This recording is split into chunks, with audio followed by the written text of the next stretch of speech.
Hi, and welcome to another episode of the Authentic Audience podcast. My name is Krista Ritma, and I am your host. On today's episode, I have Liza Moiseeva. She is the co-founder of a company called GlobeIn. It is the leading social enterprise subscription box company, and they support artisans from around the world and in developing countries. I learned so much in this episode. I first want to apologize. We were recording and then we actually dropped. We got disconnected and then jumped back on. So about 7 minutes in, there'll just be a slight pause. You'll be able to tell, unless my producer's just that fantastic that he can totally edit it out smoothly. But we did lose each other and then jump back right where we left off. So apologies for that. It was such an important conversation. Please bear with that and listen to this. I am really inspired by this. If you listen to last week's episode, I've been in my own little privileged world lately with my own stresses and anxieties. And it was really refreshing to just get out of my story and have a conversation about really important issues in the world and talk to somebody who is so smart and so successful and doing really good work in this world. Education is so important, educating consumers about where you shop, ethical shopping, sustainability, all of that stuff. And her company is doing all of that. And I really enjoyed this conversation. We talk about fair trade, how important it is. We talk about my time in Nepal and sort of the barriers that social impact companies such as hers are facing when it comes to just wanting to give back and do good work in the world, how to pay artisans fair wages, how to celebrate and not exploit people as a Westerner coming into a third world country. So lots of important topics discussed here. I learned a lot. I'm so impressed and inspired again by the work that she is doing. And I'm happy to know her. I'm happy to celebrate her. And I really enjoyed this conversation. And I hope you do too.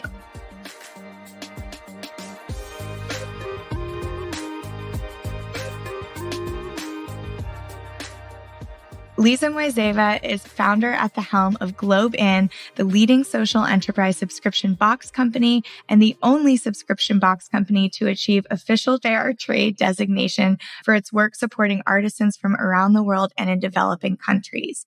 Through her work, GlobeIn has invested more than $3.5 million in fair wages into artisan communities over the last 3 years alone. Her passion for creating a positive social impact landed her jobs with nonprofits working in microfinance and poverty alleviation areas, an MBA in finance with a focus on impact investing. She is also the co-host of the Good Together podcast.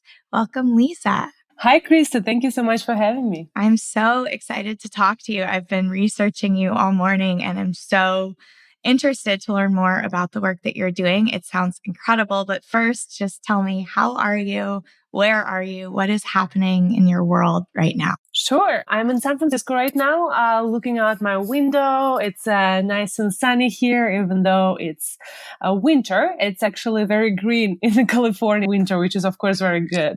Friday, I jumped back from vacation in my hometown in Moscow, Russia, and it's kind of just getting into 2020. I was going to say 2010, and then I was like, wait, it's 2020. I didn't know you were in San Francisco. I'm here too. We should have done this in person. Oh. I had no idea. Yeah. So we're just recording probably a few miles away. I'm over in Soma.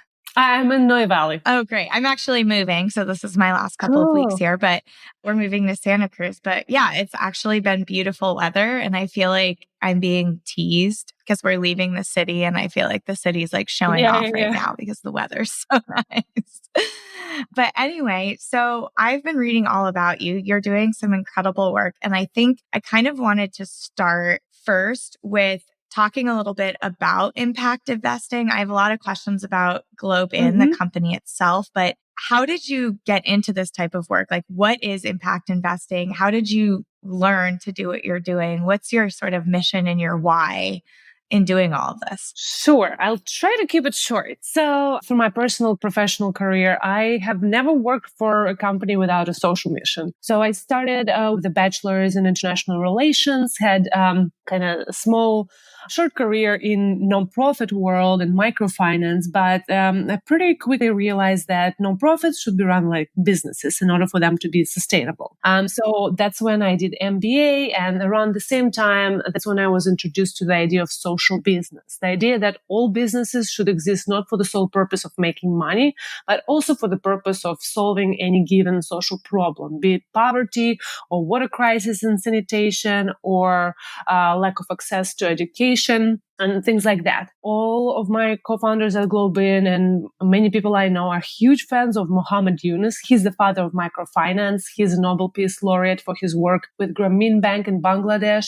He's also a huge proponent of the idea of the social business as we understand it. And this is where impact investing, right, comes in. Basically, impact investing is investing into social businesses that I'm talking about, right? It's the idea that you should invest not just only for financial returns, but also for social returns. So that's why, there are specific social impact measurements that investors can track. Like, for example, with GlobeIn, if it's poverty alleviation, it's like how many artisans are we reaching, right? How much money we're investing into artisan communities.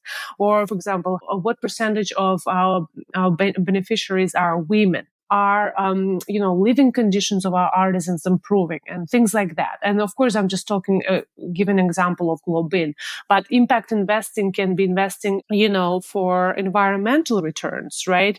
Companies that do businesses sustainably, or it can be also investing into nonprofits, which is kind of nonprofits and social businesses, like under the big umbrella of social enterprises.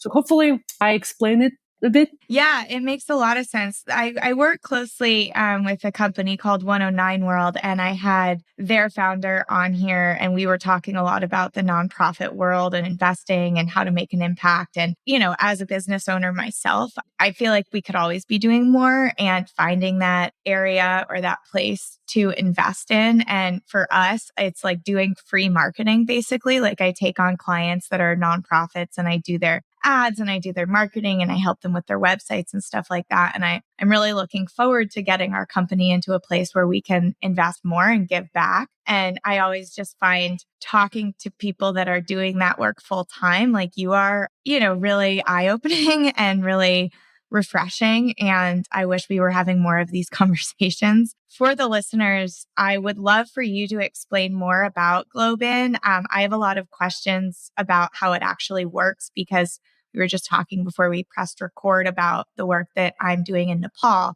which I want to talk more about with you, what you were doing there, et cetera. But before we jump into that, maybe you could just explain a little bit more about GlobeIn, how it started, how it began, what exactly it is, and how it works.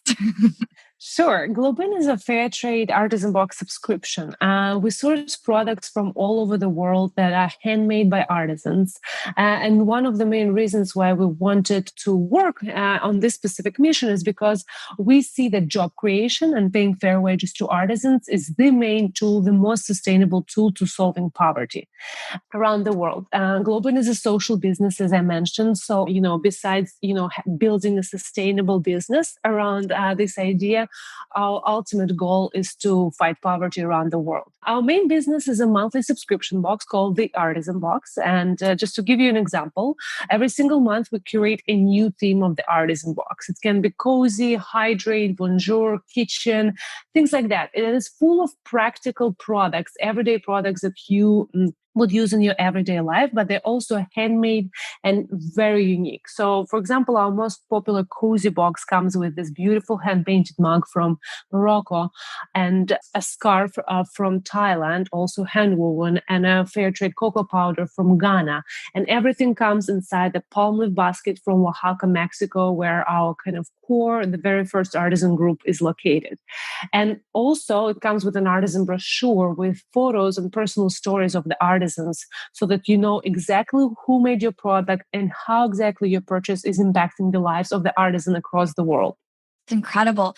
So how do you find the artisans? Like, do you have somebody doing that full time or how does it work? How do you actually meet them? Yeah, we started being very lean.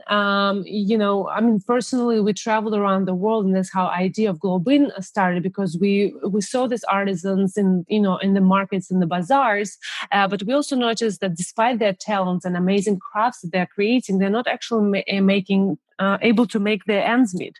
And this is why the idea of empowering them, connecting them to the global market happened. But right now, we are members of the Fair Trade Federation. We are pretty well known in the industry. So a lot of times organizations and artisan groups are reaching out to us. But now we're able to travel a bit more. Obviously, we work with like 10,000 plus artisans in 50 plus countries. We are not able to travel everywhere. But I've personally been to Morocco, Tunisia, Ghana, Kenya, India, Nepal. And now actually my teammates are in Morocco as well. So, besides WhatsApp and email, very, very important to actually meet these artisans in person and to truly understand their reality and where they're living and how they're living. That's amazing. And I think that was sort of my next question. And we'll talk about this. I want to talk about Nepal in a moment. But without meeting them, I guess my question was going to be, how do you know that the money that you're making them is actually going into their hands? I know I do work in Nepal, and it's actually really hard to, we have the money we want to give and we know who we want to give it to. And it's actually really difficult to give it to somebody in particular. And just how does that process work of knowing that it's actually going to the artists? Yeah, of course.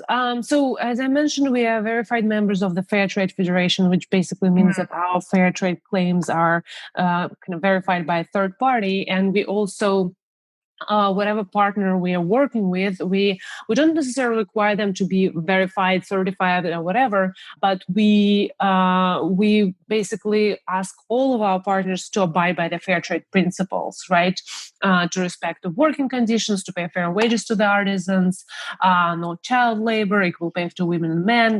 There's quite a few fair trade principles that are well known in the industry.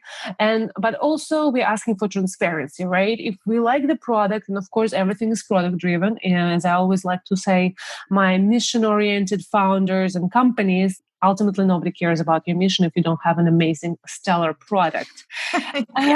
So start with the product, but even if we really, really love the product, we reach out to a potential partner. The first thing we ask is like, how do you make your products? Are they made ethically? Are they made sustainably? Which factory is it made in? Are you able to provide us pictures of the artisans, personal stories? And if the answer is no, we just don't work with you. And it's fairly easy to see if they're really fair and ethical, and if they really work closely with the artisans, or that we don't work with middlemen. So but of course, throughout the years, we have experienced some problems. And as you say, we're not there on the ground, but that's why, as we keep expanding and if we're able to afford it, it's very important for us to actually go and visit the artisans to see with our own eyes how artisans are working, where they're living. Otherwise, we just have trusted partners on the ground. In Morocco and Mexico, our big countries where we source products from, we have country managers who regularly visit all of our different partners there. In India, we have partners on the ground who have kind of direct relationship with artisans all across the country. And of course, India, as you know, is just huge country. So it's extremely, extremely, extremely important to have trusted partners on the ground. Yeah, I can imagine that would be challenging, especially at the beginning.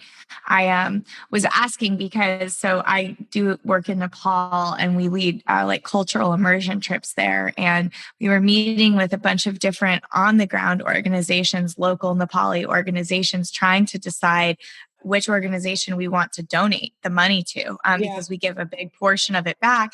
And it was so political. Like just learning how the money, even in orphanages, can end up in the wrong hands, and the kids aren't actually orphans, and just learning about all of the politics that goes on. And that's just in Nepal, whereas you are working in so many different countries, so many different language barriers, so many different cultures and rules. I can just imagine that would be really challenging. And most interesting and relatable thing that we ran into is my partner in this, her name's Emery Hall, and she's sort of the face of it. And I do a lot of the back end marketing, and then I get to go on the trips and do the logistics, but it's because of her that we get to go, and she has all of the relationships, and she speaks Nepali fluently, so that helps. But she wants to start a fair trade store here, and we were trying to sort of source different materials or different companies or people that we could actually trust to get these materials. And we found these rugs, and this is just one example, and they're these rugs from Dolpa, which I don't know if you know where Dolpa is in Nepal, but in order to get there, it's basically like a helicopter ride, another flight, and then 10 days trekking. Wow. And so you have to really want these rugs. Exactly. And but like you said, the product drives it, right? And so these rugs are completely amazing. And the women who make them, the Dolpa women, they're specifically woven by women. And that was really important to us. And we heard the backstory, and we were ending up like meeting these sort of guys that had just trekked back to Kathmandu from Dolpa with these rugs and like these back alleys of Nepal, and just couldn't get the information. Like, can we send you with cameras, next time you go? Yeah. And cell phones, so that we can call them and see how, and like place an order, even to place an order. It was just such a thing. And now we're like, okay, maybe next summer we're going to like make the trek to Dolpa and like meet these women, because it's something that Emery is really serious about doing. But just that example, and that's just one rug, and you have this whole organization. So it's really inspiring to me that it's working, and that people are doing this type of work, and it does work, and money does end up in the right hands, and you can track it, and it's doable. That's very good to hear. Yeah, I'm glad that we're able to, share the knowledge and inspire. That's one of my personal things that I'm passionate about. And I want ethical business founders to really challenge themselves and, to grow and scale and compete with big box companies, and show these businesses, corporations, that you can run business ethically and sustainably and also grow. So this is one of my personal passions. I think it's really inspiring, and I'm so glad you're doing it. And that was sort of the first thing I thought about when I knew you were coming on the podcast. And I think my biggest question is right now, like as a Westerner with a company, that is having an impact. It's a small impact, but people listen to what we have to say.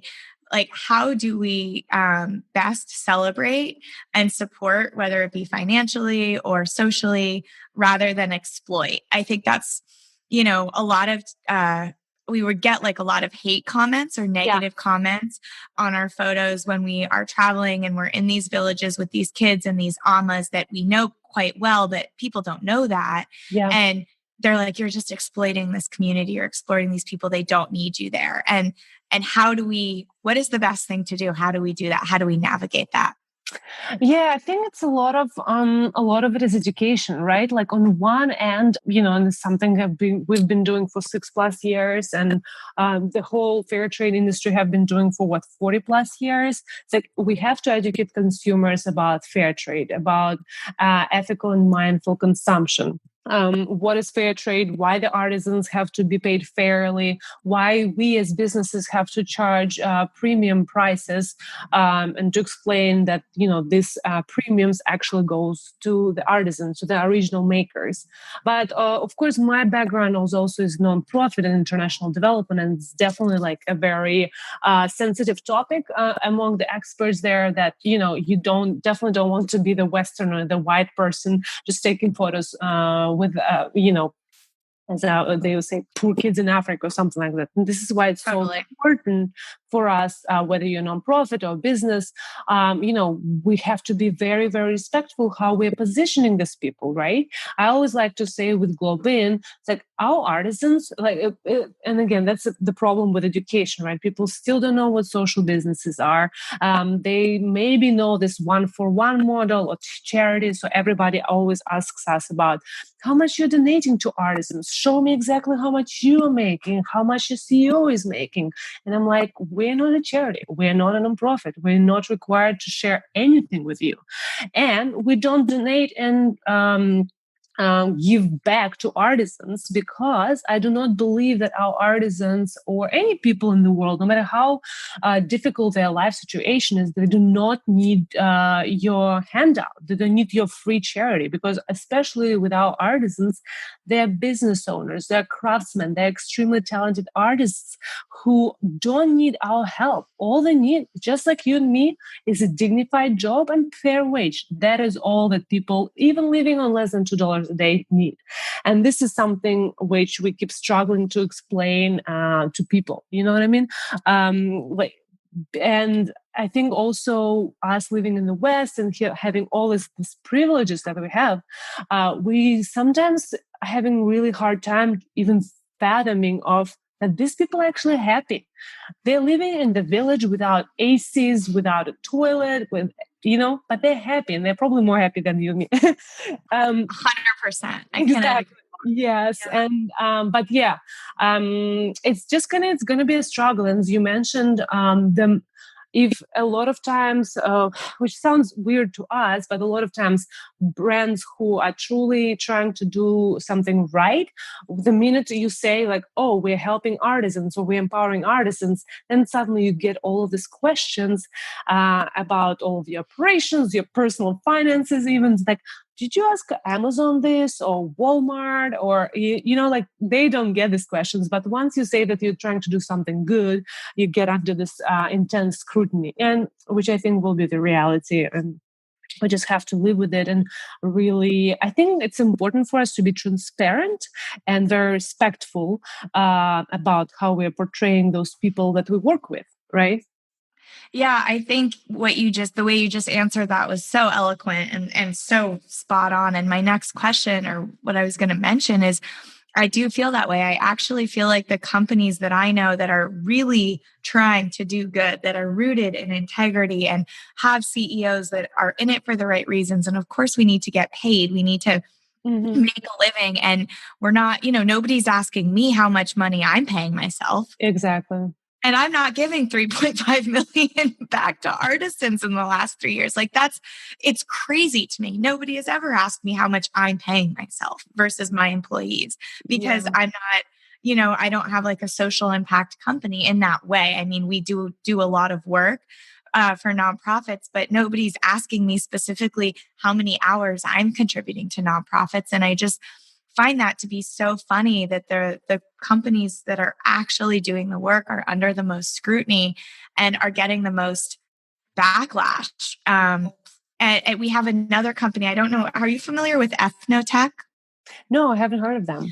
So I would love for them to know you. So Ethnotech, it's this great couple. They live in Bali and they travel. They make these backpacks, and they're backpacks and bags. And you touched on an important topic, which is what I'm getting to, which is the premium prices. Yeah. And they're quite expensive, and they're so gorgeous. And they're fanny packs, backpacks, wallets, that kind of thing, specifically bags, camera bags. And the different textures or different patterns on the backpacks are from different parts of the world, from different artisans that weave it. And then when you get the backpack, it has like a little note of who made it for you, where they're from, and blah, blah, blah, all that. So they get, they're good friends of ours, and they're such great people. I mean, they travel there, they meet the people, they do the work, and they get so questioned and so like hounded on how do you know the money's going to the right place and this and that. And they are actually doing the work. Like the money is going there, and that's why it's so expensive. And they get like, if this is, going to artisans, like, why is it so expensive? Why are you charging so much? And it's like, well, that's why. And same thing with when we, bring these rugs, that we want these Dolpa rugs from Nepal. If we went there and got it in Nepal, it would be a lot cheaper, but they need to make fair wages. We need to import it to the US. Like there's all this stuff that goes around it. And I'm just so confused as to why people don't get that. Like I know you said education, but what is the disconnect that's happening between? I think the disconnect is that business versus nonprofit, right? So nonprofits have been questioned about this for years. Dan Pallotta, I don't know if you've seen this TED talk from like 10 years ago. He basically talks about how nonprofit leaders should and have a right to be paid fairly, right? So if like the CEO of American Red Cross is making like, I don't know, he's probably making like $400,000, which I know sounds crazy, but their businesses on par with big actually for-profit companies. And how do nonprofits who want to be successful, how can they compete for talent with for-profit as I like to call evil companies, right? Like just companies that are just there to make money. How do nonprofits compete for this talent if they can't provide decent salaries? So it's a great TED Talk if you want to link to it in the show notes. But so that's nonprofits on the nonprofit end. And again, we're used to charities. We're used to the idea of giving back. And nonprofits, they have to publish all of their financial reports. You know exactly how much everyone is making, blah, blah, blah. So once you're saying you're a business, your friends at Ethnotech, I'm on their website, they're a social business, just like GlobeIn. And like we're helping artisans or we're empowering artisans. I think people are still seeing it as a nonprofit, right? So they exactly how you said, they expect that this 299 or whatever, 159 backpack, they want 100% of this money to go to the artisan, which is, of course, that's not how businesses work. And I think once you say that you're for good, you're trying to help the artisans, they just put you in a nonprofit bucket. But my response to these people is, again, like you, if you want the rug for $100 instead of 500 or 1,000, buy yourself a ticket, go to Nepal, and there you go. You've saved a lot of money. Maybe not. Trek for 10 days to exactly. Yeah. But also, it's about educating the consumer. And like in our case, ceramics are super popular for us. So if you want this $50 ceramic hand-painted ball, if you want $50 to go direct to the artisan, it's not a correct mindset. Because first of all, with this business model, again, we will be a nonprofit, which I am very much, I don't think it's a sustainable solution to poverty, like nonprofit business model. That's why I'm so passionate about the social business idea and creating sustainable business model that are solving social problems. But basically, what you're saying is that you want me to be a nonprofit, like GlobeIn or your friends at Ethnotech, and basically, who will be subsidizing this, the price of this $199 backpack if the customer doesn't want to pay the full price, or wants the 100% of the price to go to the artisans. So basically, you have to ask like amazing people like Bill Gates, right, or Warren Buffett. You want them to subsidize, this price that will help nonprofits exist. That's how nonprofits exist. They survive on grants, which honestly, it's very difficult and it's not very sustainable. Yeah, it's so interesting. I mean, I'm learning so much from you, but in my conversation with 109 World, they are a nonprofit, and the whole interview was basically her complaining about being a nonprofit because. Yeah. And so the title of that podcast is called Nonprofit or For Profit. And we like really dive into this conversation. And she's really, my only person in my world that's running a nonprofit. And I see how hard that is. And I see like how difficult it is, like you said, to hire competitive people to fulfill those roles when so much of the money has to go to a particular organization or cause or whatever. And I think what's so interesting to me is this new concept of what you're doing. And it's not a new concept, but it's a new concept to me that it doesn't have to be nonprofit. It can be for profit. You can make a good living and you can do good work that's, social impact. And I think it's so powerful. I'm so proud of you and this conversation. And I think it's really opening my eyes to think about this as I would definitely, I've locked myself into this marketing niche right now. I really am good at marketing and we create really successful campaigns and things like that. But now that I'm, really starting to think about, it's 2020 and I think everybody is in that space of like, what am I doing? And I consider myself first and foremost an entrepreneur, and how I can create different companies and different collaborations. I have this Nepal sort of, I call it like my side gig.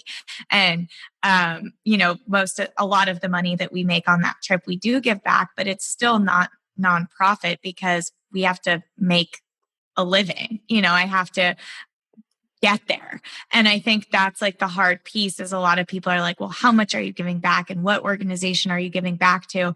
And it gets really complicated. And I think people shy away from complicated instead of lean into it and aren't willing to really do that research and have those difficult conversations. And stand up for yourself and say, yeah, I make money and I also give a lot of it back. Like, what are you doing? Absolutely. I mean, yeah, I think this is why something, I mean, we've been kind of over the years, I've been kind of a little bit jealous of this whole success of the 1-for-1 model. It's so brilliant, and congratulations, Toms. Of course, they had their own criticisms from international development experts, but it's such a easy, simple concept. And this is, I think, my honest belief why fair trade is not, as prevalent and known as it should be. I'm sorry, it's 40 years. Like they should have a major movement, and everybody should know exactly what fair trade is and that it's not free trade. But I think it's the complexity, right? So, I mean, most powerful ideas are simple, and unfortunately, we still haven't figured out how to, which should be pretty simple. Everyone needs jobs. This is about social justice for me. Everyone needs jobs, access to education. Everyone needs to be paid fairly, and that's it. And it's very idealistic and naive, of course, but there you go. You have, no global poverty. But I think this whole kind of worldview of traditional capitalism and how we are completely disconnected to the people who are making every single product that we surround ourselves in our everyday life, and that it's okay to buy the $2 t-shirt or whatever, 50 cents hand-painted mug. We have to rethink this whole thing and truly understand that it's not okay and it's not a sustainable system. And if more businesses operate sustainably and ethically to begin with, then there would be no poverty, no environmental problems that we will have to create non-profits to solve them. Does that make sense? It makes so much sense. It makes so much sense when you say it. I mean, I vote you for president. I mean, it's just, well, what's so crazy is like, it seems like you're saying it's idealistic and naive, but it should be the norm. Exactly. Yeah, like that should be the norm. And unfortunately, along with so many other of these global issues, it takes like reframing mindsets. And I dare I go as far as saying like cultures, because I always find like, when things go back and traditions go back so far and it's a part of a culture, it's what makes it so difficult to actually change because you can justify it. But my husband and I were just talking last night, you can really justify anything if you have enough like facts and can bullshit and argue. Like everything can be justifiable to an extent. And I think this should be the norm. And I wish more people were having this conversation. But my question in that is, since you're in it, you're in this world, you live in this world, are you optimistic or does it discourage you on sort of like a day-to-day basis, like seeing, because you are having an impact, your company's having a major impact, and there are a lot of social companies out there. I know a lot of them I've worked with, a lot of them I've helped with marketing. But do you see the trend going up? Like, what do you sort of see for our future? No, definitely. So as you mentioned, I'm also a co-host of the Good Together podcast and work closely with Brightly.eco. It's a platform for it's a community for people who care about, ethical consumption, slow fashion, environment, and just living more sustainably.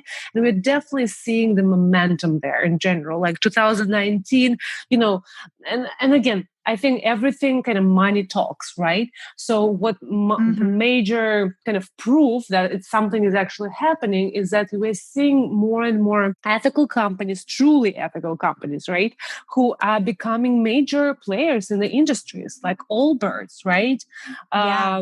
Allbirds is a great Thrive Market in LA. That's another huge one. Everlane. And of course, not everybody is perfect. Even Patagonia, it's even, and they say themselves, they're not perfect, but they're huge, huge major company and they're truly ethical and sustainable. Allbirds making their, shoemaking technology available for public access so that anyone can copy their technology, which is amazing. And but they're major, right? They're not those small niche brands like unfortunately a lot of fair trade companies are, Right. but they're big and they're well known, and more and more companies come up, and also major big corporations, brands like H&M, they're starting their conscious collections, right? Or something else, which of course might be more greenwashing than actual effort to make a difference.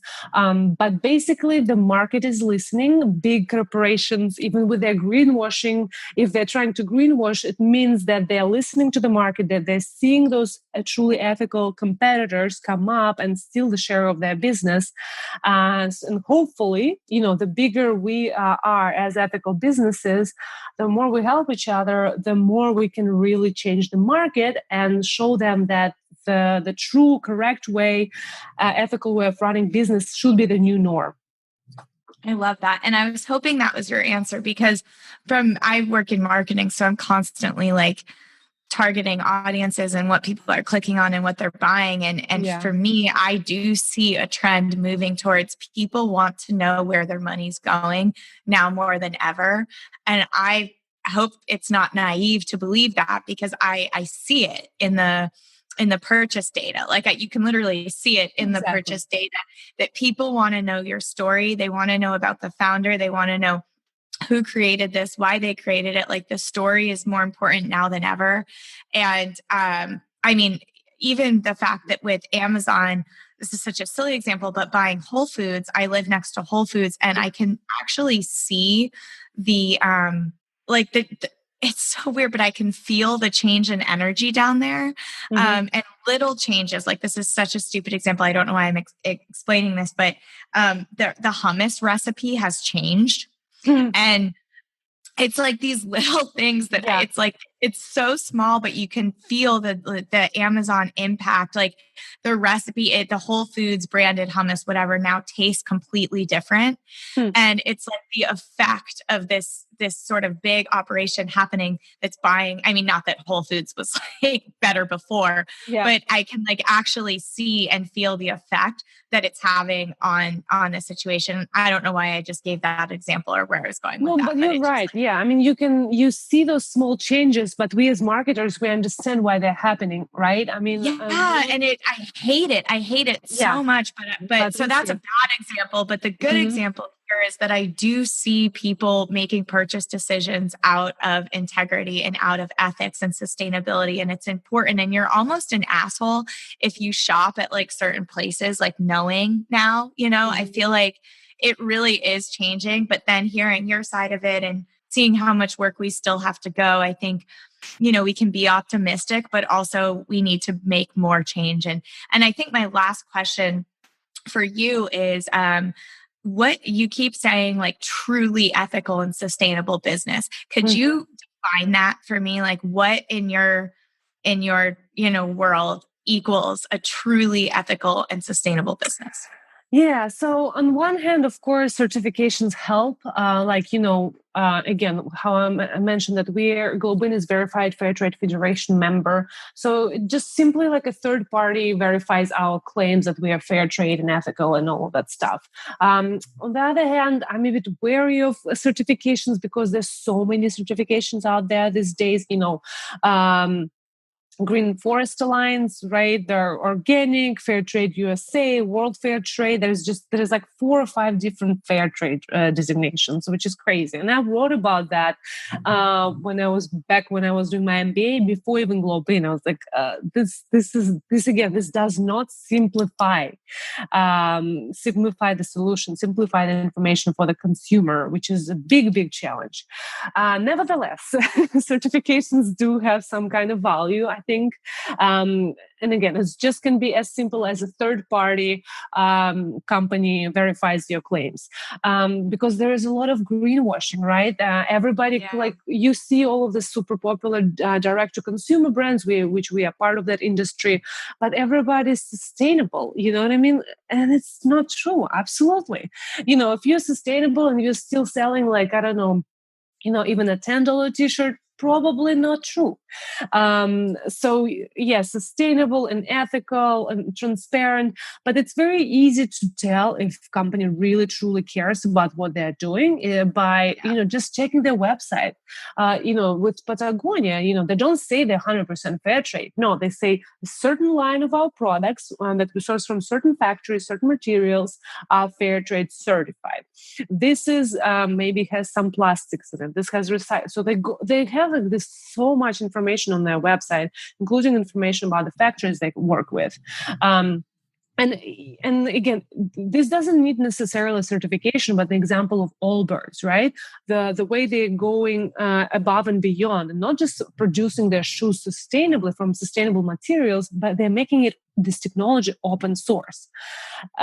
So the problem on the consumer side for me, again, as a marketer, I try to simplify it, but it's not that simple yet. It's pretty complicated. And I think that's why it's challenging for ethical brands to grow right now. But we need to be able to explain all of this ethical and good things that we're doing for the world in a very simple way. Right now, it takes research from the consumers. And this is why. And again, why I'm saying truly ethical versus not truly ethical is greenwashing, or for example, our biggest competitor, not even direct competitor, like world-class, cost plus world market, right? They sell artisan stuff, and a lot of people think that they're fair trade for some reason. They don't even say that they're fair trade, but for some reason, everybody's just like, oh, it's artisan, it's fair trade. It's not true. If you see artisan stuff in TJ Maxx, or for example, a lot of small fair trade brands are kind of almost like forced to sell on Amazon because, they don't know how else to sell. They're not getting good conditions when they're selling. One of the main fair trade principles is to pay the deposits, to pay artisans up front. If the company is not fair trade, they want to place an order for like 100,000 units of product, which is insane for artisans, but they don't pay you a deposit. How can artisans take this risk? So there's a lot of complexities that consumers, I don't know whether they should know or should not know about this. We try to explain it, but it's definitely not easy. And there's a lot of greenwashing there. And that's, I think, why we are getting so much backlash and questions, right? Because consumers are also suspicious because they do have reasons to be suspicious. Yeah, I mean, I think you explained it really beautifully at the beginning. It's just people deserve to make a living and have the right to a job and fair wages. I mean, that's it. Yep. And I think for the educational piece, that's why I asked you what truly makes a company ethical and sustainable, because it's like, here are the things to look for, right? Exactly. Like if I were to put out a PDF or whatever, I always go back to marketing, but it's like, what are the 5 things to look for? When deciding where to purchase, where to put your money, here are the top 5 things, and I would just serve that out, because I think, like you said, education is so important and it is simple. And then here are the steps. And that's sort of my final thing for you is, what are the calls to action right now? If me as a listener, obviously it's to shop ethically and make sure people are fair trade certified and actually be conscious about how you're spending your money and who it's going to, of course, and how much that person is making, because we don't get to meet those people. And when you do, your whole world changes. I mean, from traveling all over the world, when you get to meet those people, everything changes. And when I get to go to Nepal and hike for 3 days into these villages, one, they are very happy. Just to go back to what you were saying, they don't need to be saved at all. That's not what we're doing. Just to see the way they're living, though, and see the work and the craft that goes into these beautiful garments and scarves and you name it, baskets. It's like, of course, that's where I want to give my money. Of course, I want to give that woman my money. And it, unfortunately, we can't buy everybody tickets all over the world. And exactly. I think what you're doing is the next best thing. So if you have any sort of final calls to action or, even just a simple change that somebody could make to start bringing this issue more to light, because I feel like this is something for me. I know there's a lot going on in the world right now, but I feel like this is something for me that me as a human being can actually have a small effect on. And it does resonate with me. So if this does resonate and you aren't contributing already, how can we? So it's funny that you position this question this way, because this is exactly why we started the Good Together podcast with my co-host Laura, because we had this kind of conversations, right? You want to have, I think especially millennials, Gen Z now, whoever is coming later, whatever generation comes later, we're becoming much more aware of the environment, of the problems with the world, of how things should be done right and fairly, right? But especially with the media today, so much negativity and misinformation, you can become very overwhelmed. Like, what do I do? Where do I start? Like, I don't want to be zero waste. I don't even know what zero waste is exactly, and it kind of sounds scary. I love to eat meat, even though I know that it's not good for the environment. Exactly. And all of these things. So where do I start? How can I get this information in some kind of a easy to digest way? And this is why we started Good Together podcast. So every episode would take a topic, and it's kind of me and Laura talking to each other over an imaginary glass of wine. Okay, so how can how do I recycle? Right? What exactly it means?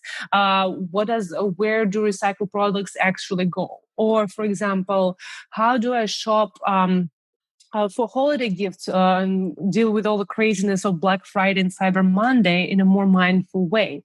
Or how do I gift, experiences instead of just physical products that the recipient may or may not like?